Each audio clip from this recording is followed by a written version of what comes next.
Income tax ਵਿਭਾਗ ਦੇ ਨਵੇਂ ਪੋਰਟਲ ਵਿੱਚ ਆ ਰਹੀ ਤਕਨੀਕੀ ਦਿੱਕਤਾਂ ਨੂੰ ਲੈ ਕੇ ਅੱਜ ਲੁਧਿਆਣਾ ਵਿੱਚ ਸੀਏ ਐਸੋਸੀਏਸ਼ਨ ਵੱਲੋਂ ਇੱਕ ਪ੍ਰੈਸ ਕਾਨਫਰੰਸ ਕੀਤੀ ਗਈ। ਇਸ ਦੌਰਾਨ ਉਹਨਾਂ ਨੇ ਵਿਭਾਗ ਦੇ ਪ੍ਰਤੀ ਆਪਣਾ ਰੋਸ ਜ਼ਾਹਰ ਕਰਦਿਆਂ ਕਿਹਾ ਕਿ ਤਕਨੀਕੀ ਦਿੱਕਤਾਂ ਨੂੰ ਲੈ ਕੇ ਵਿਭਾਗ ਨੂੰ ਪਹਿਲਾਂ ਵੀ ਕਈ ਵਾਰ ਕਹਿ ਚੁੱਕੇ ਹਨ, ਪਰ ਇਸ ਮਾਮਲੇ ਦਾ ਅਜੇ ਤੱਕ ਕੋਈ ਹੱਲ ਨਹੀਂ ਕੀਤਾ ਗਿਆ, ਜਿਸ ਕਾਰਨ ਜਿੱਥੇ ਟੈਕਸ ਪ੍ਰੋਫੈਸ਼ਨਲ ਨੂੰ ਕਾਫੀ ਦਿੱਕਤਾਂ ਦਾ ਸਾਹਮਣਾ ਕਰਨਾ ਪੈ ਰਿਹਾ ਹੈ, ਉੱਥੇ ਹੀ ਕਰ ਉਪਭੋਗਤਾਵਾਂ ਦਾ ਵੀ ਕਾਫੀ ਨੁਕਸਾਨ ਹੋ ਰਿਹਾ ਹੈ।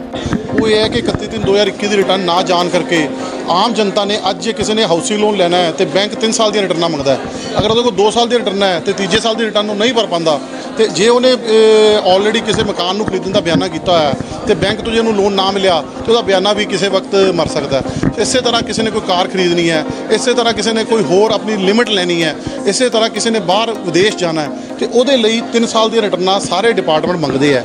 पर जे किसी के कोल तीजे साल की रिटर्न या लेटेस्ट रिटर्न अगर अवेलेबल नहीं है तो उस करके उन्होंने बहुत वड्डी परेशानी आ रही है। ये आम जनता की परेशानी है और असी चार्टर्ड अकाउंटेंट जिन्होंने 30 40 50 साल हो गए, अगर साढ़े कोलों पोर्टल नहीं चल पा रहा तो जो साडे सरकार का ease of doing business, ease of doing work का जो नारा है वो नारा पूरी तरह फेल है।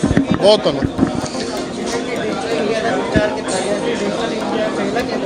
वो सिर्फ जुमलेबाजी है जी। साड़ी तो सरकार ने, मैनू ये लगता है कि हुण तो सरकार ऑफिशियली आप ही एग्री कर गई कि जी बहुत सारे जुमले है जोड़े कि बोले जाते हैं, जोड़े माइक पर बोले जाते हैं, मीडिया लिए बोले जाते हैं, जनता के लिए बोले जाते हैं, वोटां के लिए बोले जाते हैं, विदेशों को सुनाने लिए बोले जाते हैं कि जिदा काले तन का जुमला सीगा या 15 लाख का जुमला सीगा, होर मैं किन्ने जुमले गिनावां, वो सारे जुमले ये उस तरह ये ease of doing work, ease of doing business इस देश के एक बहुत बड़ा जुमला। जिदा कि मैं अपने जो मैं प्रोग्राम शुरू किया सीगा, मैं थानू कहा था कि मीडिया जोड़ा है वो 4th पिलर है डेमोक्रेसी का।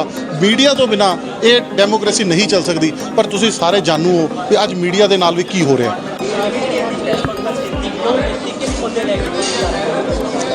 हाँ जी, मैं अज इत्थे तुहाडे चैनल के द्वारा सीए राजीव शर्मा जिहड़ा कि इस एसोसीएशन का वाइस प्रधान है, मेरे नाल खड़े ने सीए रविकांत गुप्ता जी जिहड़े सकत्तर ने। साडी डिस्ट्रिक्ट टैक्सेशन बार एसोसीएशन जिहड़ी 1991 ਦੇ ਵਿੱਚ ਸਥਾਪਿਤ ਹੋਈ ਸੀ। साडा पूरा फर्ज बनता है कि असी जिहड़े अपने मैंबर चार्टर्ड अकाउंटेंट्स, एडवोकेट्स और टैक्स प्रोफैशनल्स ने उन्होंने आने वाली समस्यावां नूं असी अगे अधिकारियों तक और मिनिस्ट्रीज तक पहुँचाइए। अज की प्रैस कॉन्फ्रेंस का साडा जिहड़ा मुख मुद्दा यह है कि इनकम टैक्स डिपार्टमेंट द्वारा एक इनकम टैक्स का नवा पोर्टल जारी किया गया है, पर वो पोर्टल काम नहीं कर रहा। उस पोर्टल के काम ना करन नाल ना तो असी अपनी रिटर्नां भर रहे हैं, असैसिस दियां भर पा रहे हैं, ना ही सानू पुरानियां रिटर्नां दे रिफंड आ पा रहे हैं। जे सानू कोई इनकम टैक्स तो नोटिस आंदा है असी उहदा जवाब फाइल नहीं कर पा रहे, असी कोई अपील फाइल नहीं कर पा रहे, जिहड़े असी पहलां जवाब फाइल किए ने वो साडे पोर्टल ते दिखाई नहीं दे रहे। जे कोई पासवर्ड अपना रीसैट करना चाहता है तो वो पासवर्ड रीसैट नहीं हो पा रहा। तो मैं तुहानूं एक गल दसांगा कि मुख मुद्दा यह है कि असी अपनी प्रैक्टिस दे विच इनकम टैक्स के मुतालिक तकरीबन कोई भी काम नहीं कर पा रहे हैं। हुण जरूरत यह है कि करदाता जिन्होंने ये समस्यावां आ रही ने, जे कोई रिटर्न नहीं भरेगा तो वह फॉरन दे विच स्टडी वीजे ते जाना चाहता है तो बिना रिटर्न भरन तो नहीं जा सकता, अपना बैंक लोन अप्लाई नहीं कर सकता। और सरकार की जिहड़ी टैक्स कलैक्शन है जिहड़ी हर मंथ प्रॉपर होनी चाहिए है वो नहीं हो पा रही। जिन्होंने TDS के रिफंड आने ने अपने इनकम टैक्स के वो नहीं आ पा रहे, तो पूरा एक सिस्टम साडा हिलिया पिया। तो साडी कोशिश ये है, असीं इत्थे मानयोग अधिकारी साहब नाल भी गल कीती, असीं हुण अपना एक मैमोरेंडम मानयोग चीफ कमिश्नर साहब के थ्रू और डायरैक्ट भी अपने केंद्रीय वित्त मंत्री निर्मला सीतारमन जी नूं और मानयोग प्रधानमंत्री श्री नरेंद्र मोदी जी तक पहुँचाने की कोशिश करांगे। उत्थे सानूं पूरी उम्मीद है कि तुहाडे मीडिया के सहयोग नाल और साडे प्रयासां दे नाल साडीआं समस्यावां दा हल होएगा। पोर्टल की वर्किंग जल्दी तो जल्दी ठीक करनी यकीनी बनाई जाएगी। पोर्टल की दिक्कत यह शुरू तो ही आ रही है। अज मेरे ख्याल दे विच 60 दिन हो चुके हैं, 70 दिन हो चुके। जदों तो पोर्टल जारी होया है उदों तो पोर्टल सही तरह वर्क नहीं कर पा रहा। मैं तुहानूं इत्थे दस्सांगा कि मानयोग Punjab and Haryana High Court ने CA Vishal Garg versus Union of India के फैसले दे विच कहा सी कि 1/4 जो भी नवे साल की आती है, जिवें कि इस साल की 1/4/2021 आई है, उस दी पहली तरीक नूं सारे इलैक्ट्रॉनिक फार्मां दा स्कीमा जारी कर दिता जाए। पर हले तक ITR 2, 3, 4, 5, 7 का स्कीमा भी जारी नहीं होया। सरकार ने कानून बनाया कि चैरिटेबल ऑर्गेनाइजेशन की रजिस्ट्रेशन नवे सिरे तो कराई जाए, वो फार्म नहीं भरे जा रहे। जे मैं चाहना कि मेरा TDS घट कटिया जाए, वो 195 सैक्शन 197 सैक्शन के एप्लीकेशन लगती है, वो एप्लीकेशन फाइल नहीं हो पा रही। और इत्थे तक कि जिहड़ियां मेरियां पहलां दे जवाब दायर किए हुए हैं वो भी पोर्टल पर दिखाई नहीं दे रहे। ਇਹ ਸਾਰੀਆਂ ਸਮੱਸਿਆਵਾਂ ਨਾਲ ਦੋ ਕੰਮ ਨੁਕਸਾਨ ਹੋ ਰਹੇ ਨੇ। ਇੱਕ ਤਾਂ ਅਸੀਂ ਆਪਣੀ ਟੈਕਸ ਦੀ ਕੰਪਲਾਈਂਸ ਨਹੀਂ ਕਰ ਪਾ ਰਹੇ, ਜਿਹੜੀਆਂ ਮੈਂ ਰੂਟੀਨ ਦੇ ਵਿੱਚ ਰਿਟਰਨਸ ਫਾਈਲ ਕਰਨੀਆਂ ਨੇ, ਮੇਰਾ ਰਿਫੰਡ ਆਣਾ। ਇੱਕ ਜਿਹੜੀ ਮੇਰੀ ਜ਼ਰੂਰੀ ਹੈ ਮੇਰੇ ਵੱਲੋਂ, ਜਿਹਦਾ 148 ਸੈਕਸ਼ਨ ਦੇ ਅੰਦਰ ਇੱਕ ਨੋਟਿਸ ਆਉਂਦਾ ਹੈ, ਉਹਦੇ ਜਵਾਬ ਦੇ ਵਿੱਚ ਇੱਕ ਨਿਸ਼ਚਿਤ ਸਮੇਂ ਦੇ ਵਿੱਚ ਮੈਨੂੰ ਰਿਟਰਨ ਭਰਨੀ ਪੈਂਦੀ ਹੈ।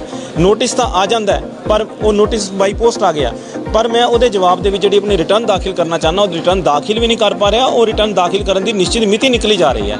ਤਾਂ ਸਾਨੂੰ ਡਰ ਹੈ ਕਿ ਕੱਲ੍ਹ ਨੂੰ ਇਹ ਕੇਸ ਜਿਹੜੇ ਕੱਲ੍ਹ ਨੂੰ ਰਿਟਰਨ ਨਾ ਦਾਖਲ ਕਰਨ ਦੇ ਨਾਲ ਕੋਈ ਕਾਨੂੰਨੀ ਪ੍ਰਕਿਰਿਆ ਦੇ ਵਿੱਚ ਕਰਦਾਤਾ ਜ਼ਿਆਦਾ ਨਾ ਫਸ ਜਾਵੇ। ਇਸ ਲਈ ਸਾਡੀ ਗੁਜ਼ਾਰਿਸ਼ ਹੈ ਕਿ ਜਲਦੀ ਤੋਂ ਜਲਦੀ ਇਹ ਪੋਰਟਲ ਦੀਆਂ ਸਮੱਸਿਆਵਾਂ ਨੂੰ, ਤਕਨੀਕੀ ਸਮੱਸਿਆਵਾਂ ਨੂੰ ਠੀਕ ਕੀਤਾ ਜਾਵੇ। ਇਹ ਸਾਰੀਆਂ ਸਮੱਸਿਆਵਾਂ ਤਕਨੀਕੀ ਸਤਰ 'ਤੇ ਨੇ। ਬਿਲਕੁਲ ਜੀ, ਅਸੀਂ ਪਹਿਲਾਂ ਵੀ ਅਸੀਂ ਮੈਮੋਰੈਂਡਮ ਸਾਡੇ ਅਲੱਗ-ਅਲੱਗ ਐਸੋਸੀਏਸ਼ਨ ਨੇ ਦਿੱਤੇ। ਅੱਜ ਵੀ ਸਾਡੇ ਕੋਲ district taxation bar association, indirect tax consultant association, institute of chartered accountants of India, ਸਾਰੇ ਦੇ ਨੁਮਾਇੰਦੇ ਸਾਡੇ ਨਾਲ ਖੜੇ ਨੇ। ਔਰ ਪਿੱਛੇ ਜੇ ਸ਼੍ਰੀਮਤੀ ਨਿਰਮਲਾ ਸੀਤਾਰਮਨ ਜੀ, ਮਾਨਯੋਗ ਕੇਂਦਰੀ ਵਿੱਤ ਮੰਤਰੀ ਜੀ ਨੇ ਵੀ ਇੱਕ TCS ਨੂੰ ਜਾਰੀ ਟਵੀਟ ਕਰਕੇ ਕਿਹਾ ਸੀ ਕਿ ਇਹਨਾਂ ਨੂੰ ਸਮੱਸਿਆਵਾਂ ਨੂੰ ਜਲਦੀ ਦੂਰ ਕੀਤਾ ਜਾਵੇ। ਪਰ ਉਸ ਤੋਂ ਬਾਅਦ ਵੀ ਮੇਰੇ ਖਿਆਲ ਦੇ ਵਿੱਚ 29 ਦਿਨ ਬੀਤ ਚੁੱਕੇ ਨੇ, ਹਾਲੇ ਤੱਕ ਉਹ ਸਮੱਸਿਆਵਾਂ ਦਾ ਹੱਲ ਨਹੀਂ ਹੋਇਆ। ਪਰ ਸਾਨੂੰ ਪੂਰਾ ਗਰਵ ਹੈ ਤੁਹਾਡੇ ਲੋਕਾਂ ਤੇ, ਮੀਡੀਆ ਤੇ, ਪਬਲਿਕ ਵੀ ਸਾਡੇ ਸਾਥ ਹੈ, ਐਸੋਸੀਏਸ਼ਨ ਟ੍ਰੇਡ ਵੀ ਹੈ ਸਾਡੇ ਨਾਲ ਹੈ, ਤੇ ਇਹ ਜਲਦੀ ਤੋਂ ਜਲਦੀ ਸਮੱਸਿਆਵਾਂ ਦਾ ਹੱਲ ਹੋਏਗਾ। ਕਿਉਂਕਿ ਜੇ ਨਹੀਂ ਹੋਏਗਾ ਤਾਂ ਸਮੱਸਿਆਵਾਂ ਵੱਧ ਜਾਂਦੀਆਂ ਨੇ। ਜੇ ਅਸੀਂ ਇੱਕ ਚੀਜ਼ ਨੂੰ ਅੱਜ ਠੀਕ ਨਹੀਂ ਕਰਦੇ ਤਾਂ ਕੱਲ੍ਹ ਨੂੰ ਵੱਧ ਜਾਂਦੀ ਹੈ।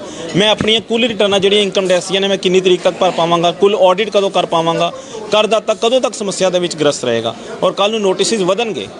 ਈਜ਼ ਆਫ ਡੂਇੰਗ ਬਿਜ਼ਨਸ ਲਈ ਜ਼ਰੂਰੀ ਹੈ ਕਿ ਅਸੀਂ ਟੈਕਨੀਕ ਨੂੰ ਬਹੁਤ ਠੀਕ ਰੱਖੀਏ, ਆਪਣੇ ਪੋਰਟਲ ਨੂੰ ਫਟਾਫਟ ਠੀਕ ਕੀਤਾ ਜਾਵੇ।